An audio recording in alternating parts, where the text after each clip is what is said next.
And you may have heard the Los Angeles Dodgers and Toronto Blue Jays are back in action this evening after last night's, or really early this morning's, 18-inning instant classic. Tonight, Dodgers phenom Shohei Ohtani takes the mound to build on his historic playoff run.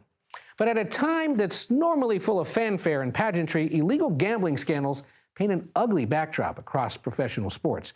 Major League Baseball now says it's weighing banning all prop betting, or a wager on an individual player or event that isn't necessarily tied to the final outcome. CBS News Justice correspondent Scott MacFarlane joins us now. Did I get that right? That's what a prop bet is? Yes.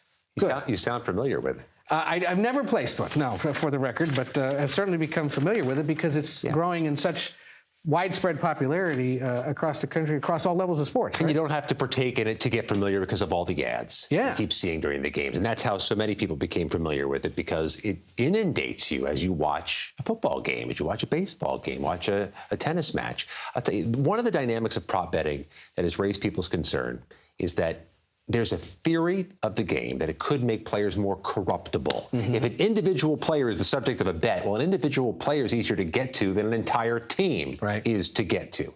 The other concern is that it's uniquely pernicious for problem gamblers. If you can make an in-game prop bet, you can make dozens of bets just sitting down to watch one 3-hour game.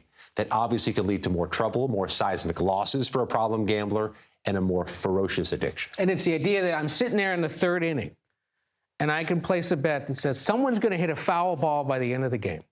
I put $100 on that.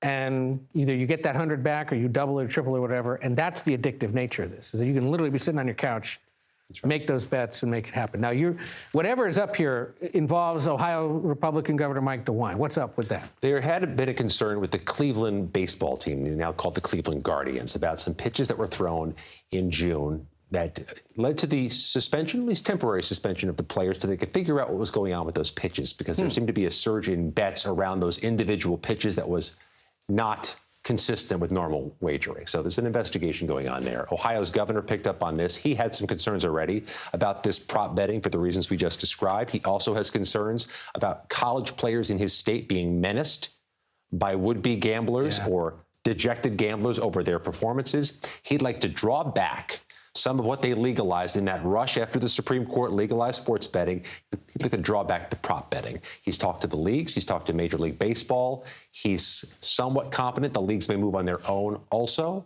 but he'd like to see it banned in his state. It would be especially encouraging to see it addressed, especially at the college level, especially in Ohio. I mean, the football team's pretty good, but as you said, it could be pretty pernicious. Scott MacFarlane, you'll be tracking it for us. Will do. I bet you'll have more to say about this in the coming days and weeks. You see what I did there, folks? Nicely done. All right.